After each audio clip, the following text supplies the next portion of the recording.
writers, you're listening to the Kobo Writing Life podcast, where we bring you insights and inspiration for growing your self-publishing business. We're your hosts. I'm Rachel, Author Engagement Manager at Kobo Writing Life. And I'm Tara, Director of Kobo Writing Life. Today's episode was recorded live at Toronto Indie AuthorCon as we chatted with Tao Wong, a Canadian author who is based in Toronto and is known for his contributions to the lit RPG genre.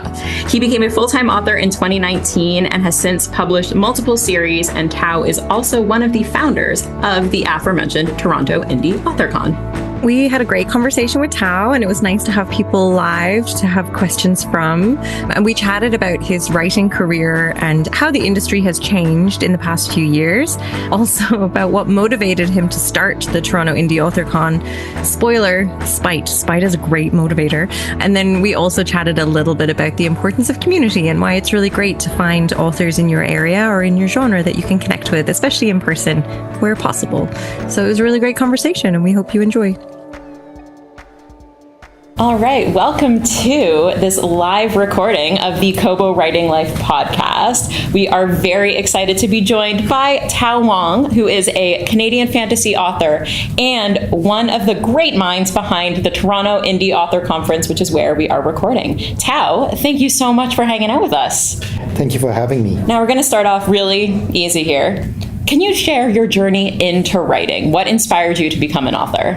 Pure chance. I mean, like most authors, I've been writing bits and pieces, throughout my life. I think I finished my first couple of terrible books when I was in my early 20s kind of thing, and I shelved them because they deserve to be lost.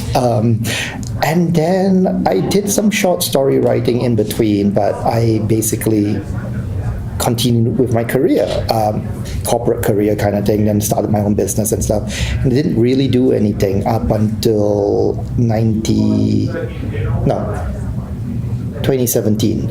And I came across a website called Royal Road where you could write it was basically free fiction, right? And I read a whole bunch of lit RPG works on that site, and I went, oh, hey, this is kind of cool. And just purely for fun, I wrote in that site, and I got feedback from readers. It was all being posted for free. And because it'd been posted for free, I couldn't send it out to TradPub. And I really had a career, and I didn't have time to go and do that dance. So when I had a book, I went, okay, I'll just put it up and I tried to sell it. And then pure chance, people were looking for that type of book at that time. It started selling, and I'd still been writing in between all the editing and everything. And so I just kept doing it because people were giving me money. It's a good reason to keep doing something. Yeah, I was having fun. I didn't really care. And I just ended up with a career. Nice. That's awesome that you kind of found your way into something that you were able to make your career. Yeah, I am incredibly lucky, and I always say I have been super lucky. So you talked a little bit about the start of your career there, but I wonder if you can tell us about any challenges that you had at the beginning and how you overcame them. So I think a lot of my challenges were very different than other people's. I had my own business beforehand, right? I was running my own business at the same time. So a lot of the business side was simple for me. I never had any concerns or worries about that. I knew how to do that. It was the balancing and learning everything else about this, the publishing side. Like, what's a copy edit? What's a line edit? What's the difference between a copy and a line and a proofread? Do I need these things? That's a lot of money. It's just basic things like that. I didn't know how to format a book to go and publish. I remember sitting down one evening for about 4 hours with Smashwords little outline document on how to format a print book.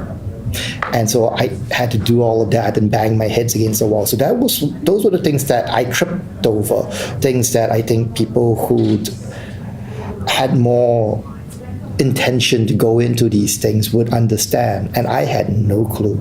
I didn't even know things about proper formatting for dialogue.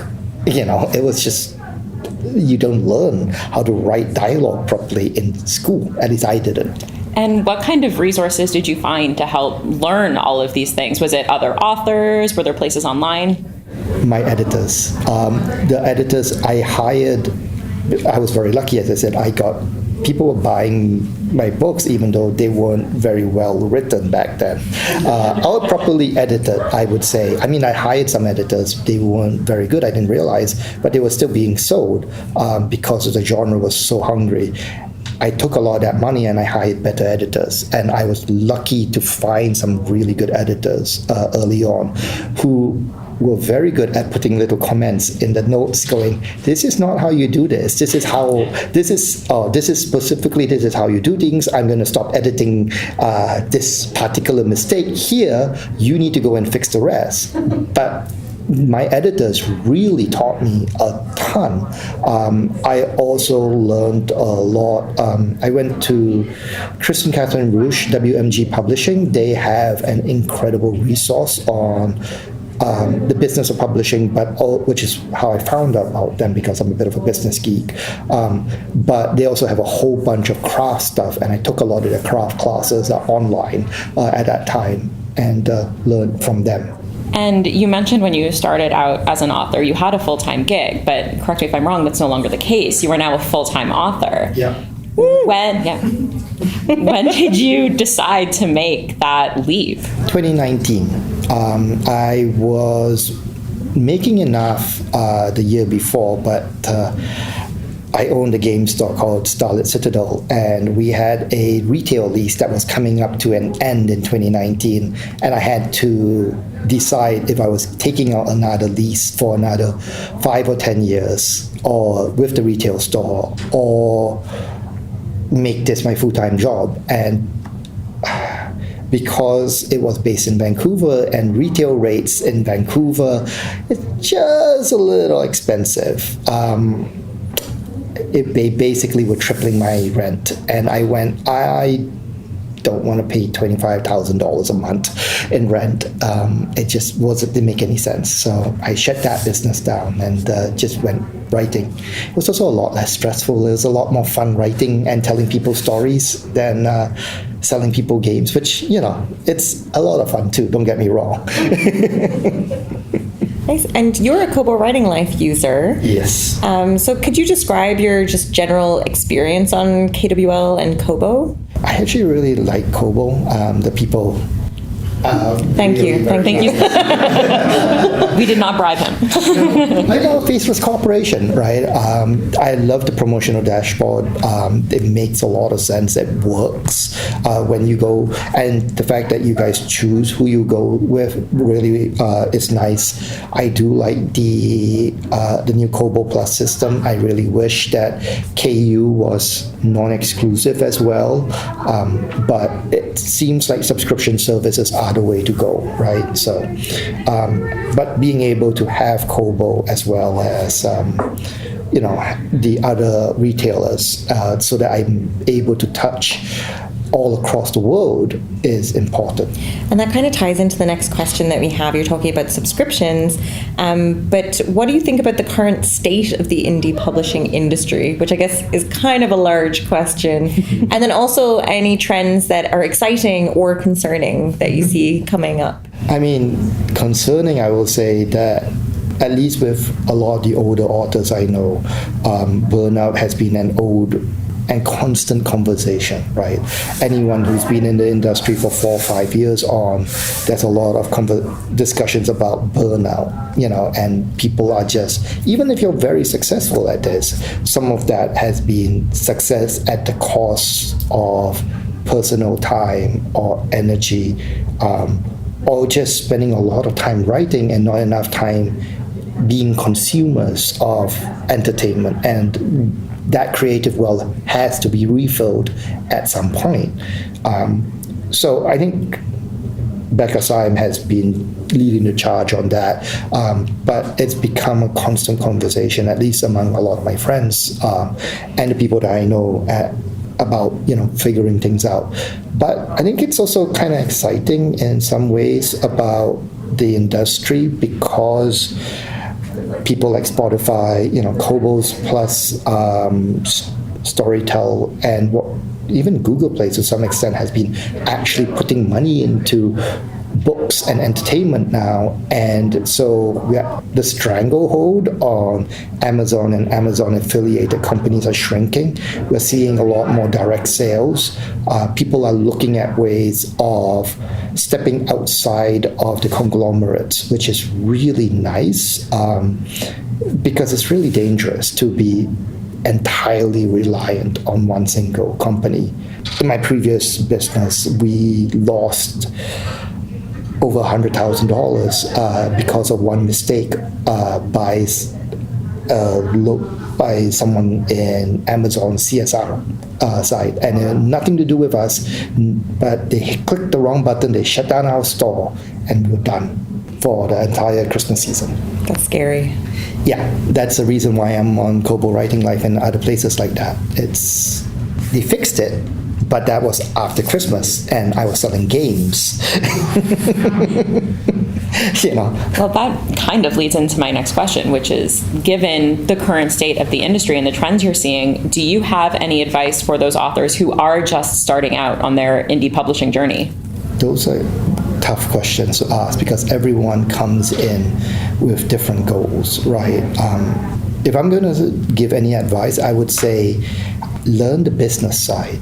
I know too many authors who focus heavily on craft, but they don't understand the business side at all, and that comes around to bite them. Bite them. And when I say that, what I mean is things like understand copyright law, right? There's some great books and articles about what copyright is. There are some really tricky aspects of copyright that if you don't understand and you don't keep track of, it can hurt you in the long term. Understand how contracts are written. I spend a lot of time with friends and sometimes random strangers reading over their contracts, because they don't understand their own contracts. And then I have to tell them, you cannot sign this because of this, and this, And even if you don't want to read the contracts, get a lawyer, right? But a lot of people refuse to do things, and then 2-3 years down the road, they're like, I didn't realize I had signed that thing, and it's causing me problems in whatever, whether it's a non-compete clause or a clause that has given this company access to all your rights, or that you're now stuck with this company for all your next books. So that's probably the thing that I would say to almost any author. I think that's great advice as well, that authors might not realize sometimes that contracts are negotiations too, that you can go back and ask for changes, and maybe they don't grant them, but you can certainly, it's a conversation. Oh yeah, every contract is a conversation, and if you understand what your own red lines are, you can also walk away. You don't have to take a contract, and sometimes not taking that contract now is very important. I nearly walked into a bunch of problems. If I hadn't read the contract properly, I would have been in trouble, right? So you've talked about being kind of business minded and a business geek. How has that affected your marketing strategy, and has your marketing changed since you sort of started writing at all? Yes. I mean, when I first started writing, all I did was write, right? The old advice, and it holds still true to some extent, is you do need at least 3 books in a series, 9 books in a, if they're standalones, to be able to do paid advertising and make it work for you. Now, there's certain ways that you can get around that, like Amazon ads. If you know what you're doing, you can kind of make it work, sort of. Kobo's promotions are really good. The newsletter promotions are really good, where you can generally make them work for you. But really, my first 2 years, all I did was write. I sat around, I had a newsletter, and I just wrote. And I built up my backlist. And then after that, I started adding things like advertising with Facebook, advertising with Amazon's newsletter. Actually, newsletters were the first. And then I didn't know about Kobo's promotion tab until I went to the old 20 books. And that's where I found out. I think it was Mark who told me about it. Well, yeah, we got to get better at our jobs. Yeah, apparently. I was as I said, I had my head down. I wasn't looking for information like that because I needed the books out. So it took a while. And we've talked a bit about how the indie author industry has changed and evolved, and if anything is evolving faster, it's technology. And I'm curious if you think the ways technology is changing is also altering the way indie authors publish and market their books. A big question, no pressure. I think definitely, like, new markets are coming out. We've seen TikTok in the last few years, and that's kind of faded a little bit. Instagram Reels are coming in there. There's the AI, I don't know what you want to call it. Insert your specific word of choice. And that's coming along, and there's people who think that they can write and are throwing up books on that, and are probably running into the same problem as normal indie authors are running into, which is the getting eyeballs on your books has always been the big problem, rather than actually writing the books, right? So I think figuring out how to get eyeballs in an increasingly complex and crowded marketplace is a struggle. And I think I've seen a lot more push towards individual connections, right, to go and get that. I mean, I think connection in the indie community is so important, especially, in the writing community, full stop, because I guess it's such a solitary thing that is, at the end of the day, you sitting down and writing a story. So I think connecting and events like this are really important. So as like one of the founders, do you say founder creator or of the Toronto Indie Author Conference? I try not to say any of it. Well, what inspired you to start this? Can you talk a little bit about that? As this is, for the listeners, this is the second year of the conference. The usual answer for why I do things is spite. There's nothing like motivation from spite, No, it really was a case of I was annoyed that there wasn't anything like this in Canada. I have been incredibly lucky to be able to afford to go down to places like 20 Books at 50K before it became Author Nation, Superstars, NINC, and all of these, great business conferences. And there wasn't anything in Canada. And I know I'm lucky. So the other side of the equation as well is that it's great going down there, but sometimes some of the things they talk about makes no sense to us. We get to point and laugh at them about things like we get free ISBNs. But they get media mail, so that's pros and cons, right? To some extent, we needed something that where we could talk about very Canadian specific stuff that made more sense for us. So I thought, why don't we do one? I mean, how hard could it be? Not very hard if you have very good help. Well, and I remember, I think it was, September 2023, under the warm Tampa Bay sun, you, me, and Steph were having a nice little chat, and you mentioned, we have an idea that we might do a conference in Toronto. And I'm curious how it went from that idea and that conversation sweltering in that heat to where we are today in the second year of this conference. Really, I mean, I had the idea. Stephanie Starrett is my marketing manager and business manager, and really, my right-hand woman. And she's the one who really should receive all the praise involved in this. I'm the money bags, I know some authors, and I call them up and say, hey, come up here to do this. But she's the one who organized everything.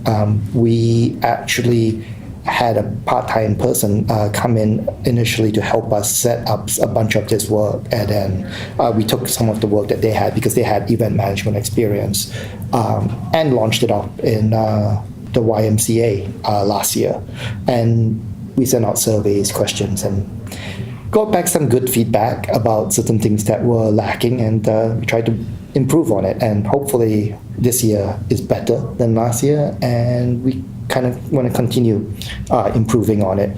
A lot of the format and things like that, certain things we just have outright stolen from other conferences. Like the office hours in here has been stolen from Superstars. The roundtables was stolen from Nink. Inspired by.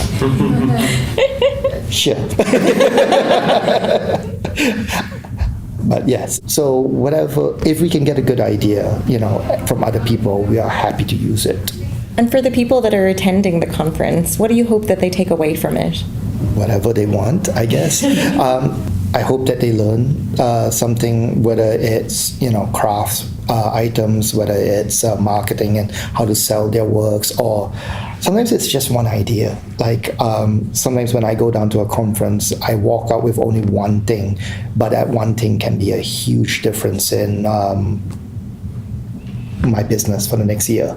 I think special editions was something that we realized was really important 2 years ago, talking to someone else at a conference, and I got a connection to a logistics company to help us with that and to figure out how to do that. And, we've now done 2 special sets of special editions. We are looking at doing the next batch, later on.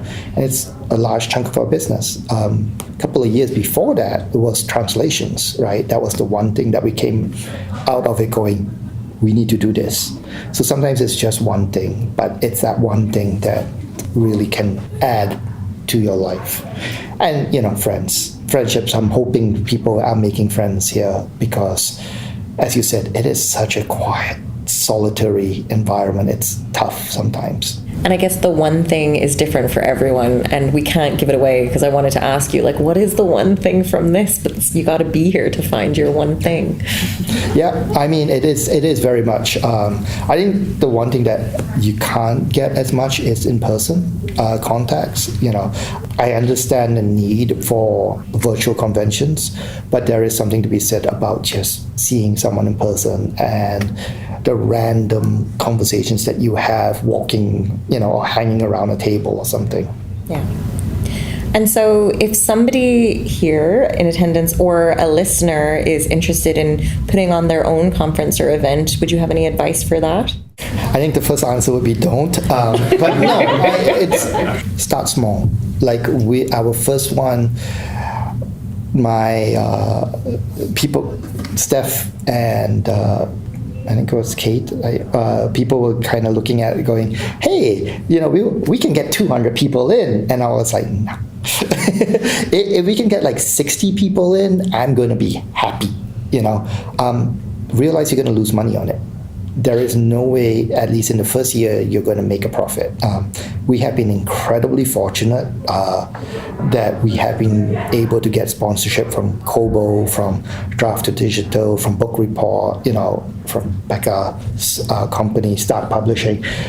Great companies have sponsored us, but even then, last year, we lost money, right? Which is fine. I knew going in I was going to lose money. It wasn't a concern in that sense. But you have to know that you're not going to make money on this. Eventually, maybe, but a lot of it that's not what you're getting out of it as the conference organizer. That's really nice to hear because I think sometimes you also want people to come and for cost to not be a barrier of entry. So I like that your tickets are pretty affordable to come for 2 full days of talks. So yeah, I think that's just congrats to you for keeping that front of mind or just making it accessible to people. Yeah, we have discussions on how much we're charging people, and trying to figure out where it is without, there's things that we want to give people, but then we have to sacrifice whether or not we can get coffee for everyone throughout the day. That's expensive in a place like this. So sacrifice that so that, cost can be lower for people. Not everyone drinks coffee either, too, which is what's one of the comments we got last year. Well, I appreciated the coffee this morning, so thank you very much for that. And I'm kind of curious because you mentioned that, one of the motivators was spite. And because we don't have a lot of indie author conferences here in Canada, and I'm curious if there are any challenges that you see are unique to Canadian authors in this space. There's a lot of talk about doing direct sales these days, and it's still doable, but we are much more heavily focused towards digital sales, direct. You can kind of do it by having people do the shipping for you down south, but then that's an added cost. So that's one of the things I think Canadians have to handle and deal with. Sorry, I'm laughing because the other thing that is editing is making sure that we figure out what language we're writing in, because the Americans continue to be the largest market around. Unfortunately, if you're using Canadian spelling, sometimes they can get really grumpy about it. I have to say, because I'm Irish, so it's like, Irish/British English, and then coming here where in Canada they're like, we accept both, and I just, my email is constantly underlining things, and now I'm like, I never know when I'm spelling anything correctly. I get that completely. I'm from Malaysia originally, and then I studied in England for a few years, so I have no idea what I'm spelling. Never.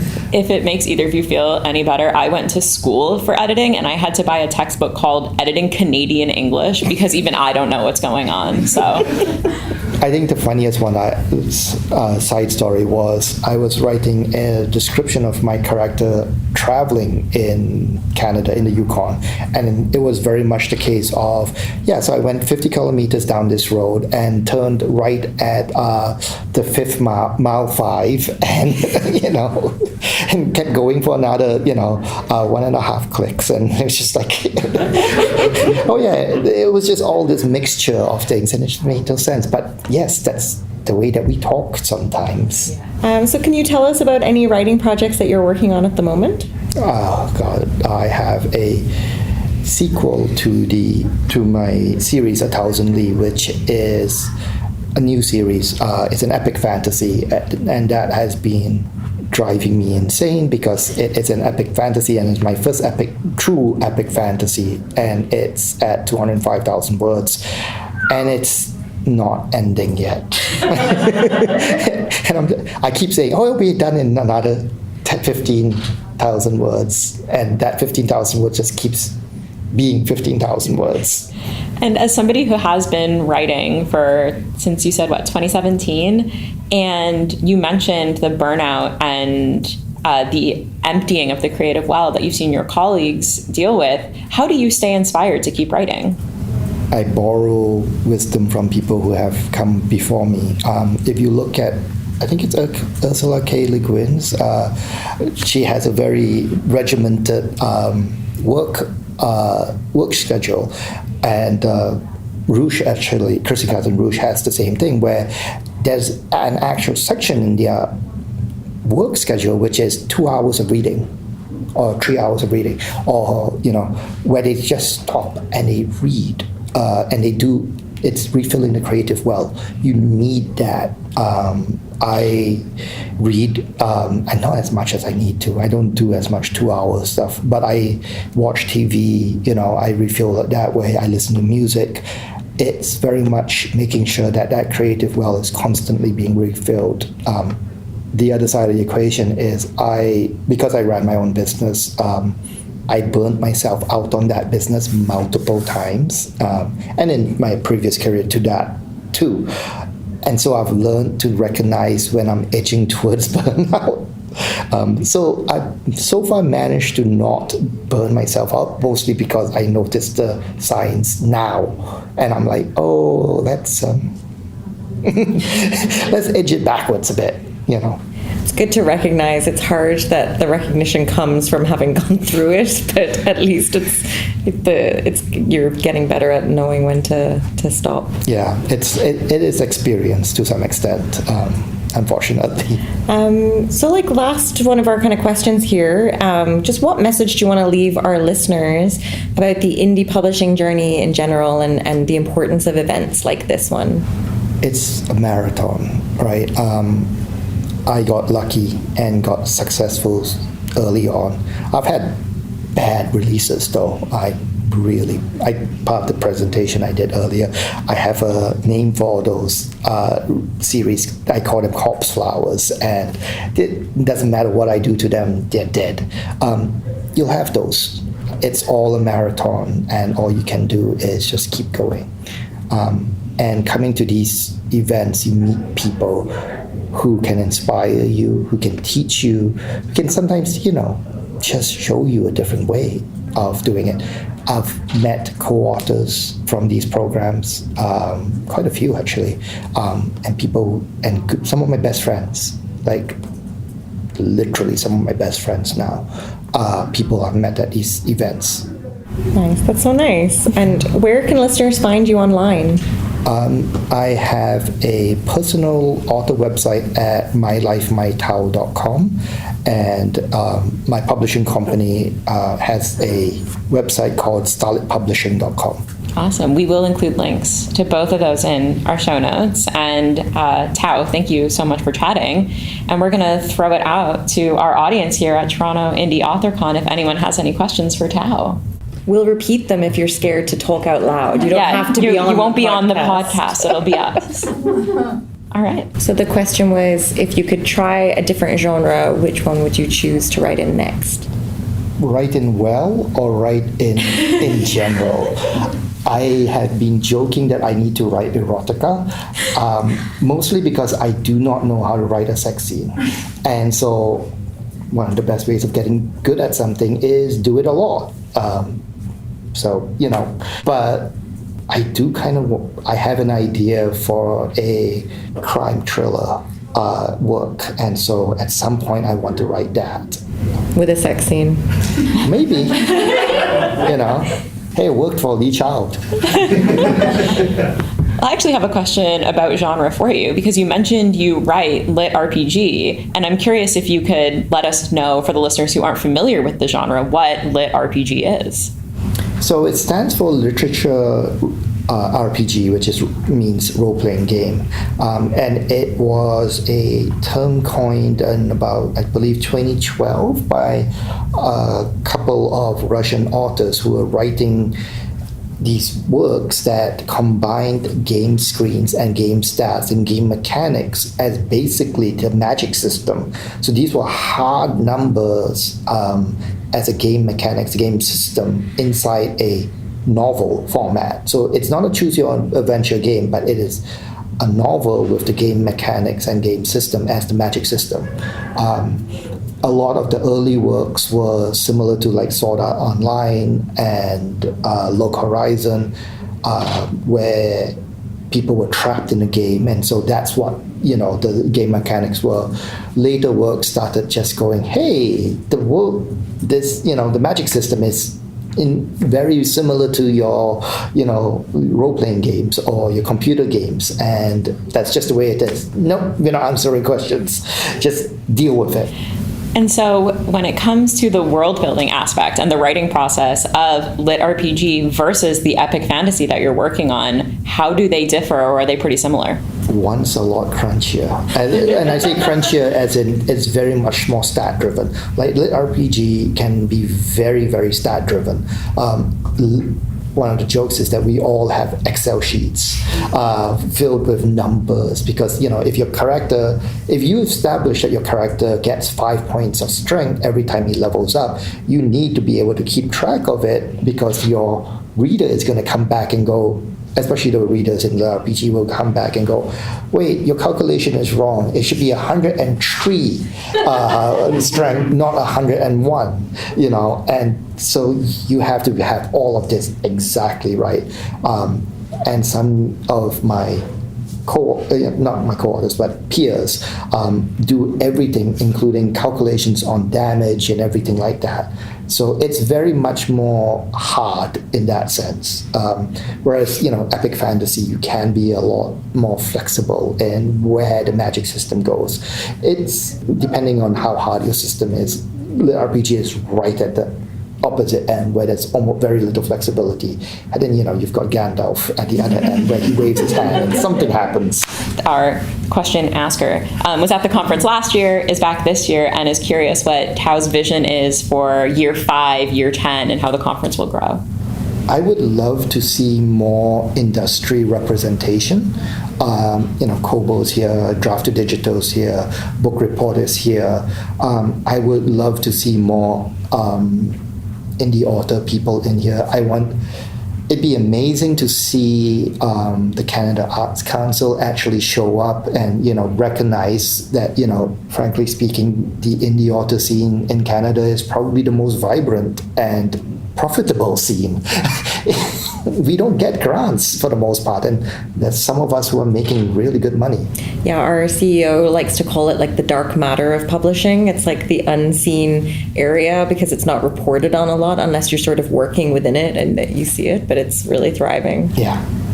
The question is if Tao is a gamer. Yes, I used to be actually much heavily. I'm now just spending way too much time writing and doing other sports, but I used to play a lot of video games, Diablo, Civilization, things like that, and a lot of tabletop games. And I owned a game store selling board games, so I had 250 plus board games at one point. It's reduced a lot. I live in a tiny condo in Toronto.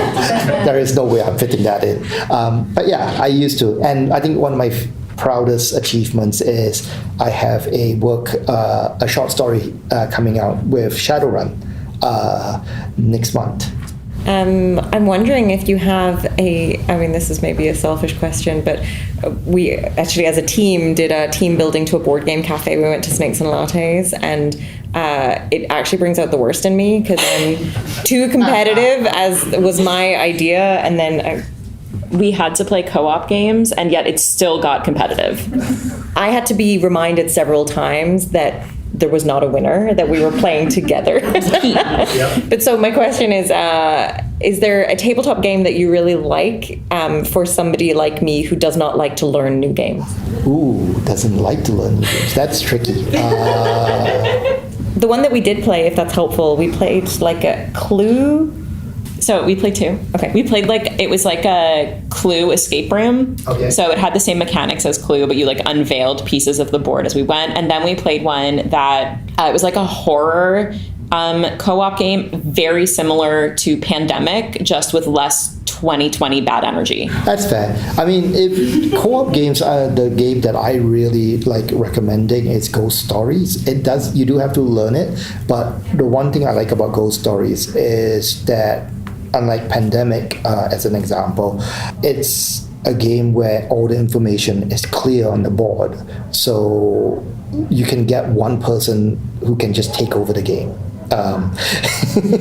Tara's nodding her head. My role in this game. The nice thing about Ghost Stories is to go and get rid or to banish the ghost, you have to roll a dice, right? And so there's a level of uncertainty to every single decision. So there is an argument to be said that someone else's choice could be just as good because it just depends on risk factors, right? Are you willing to risk this compared to this?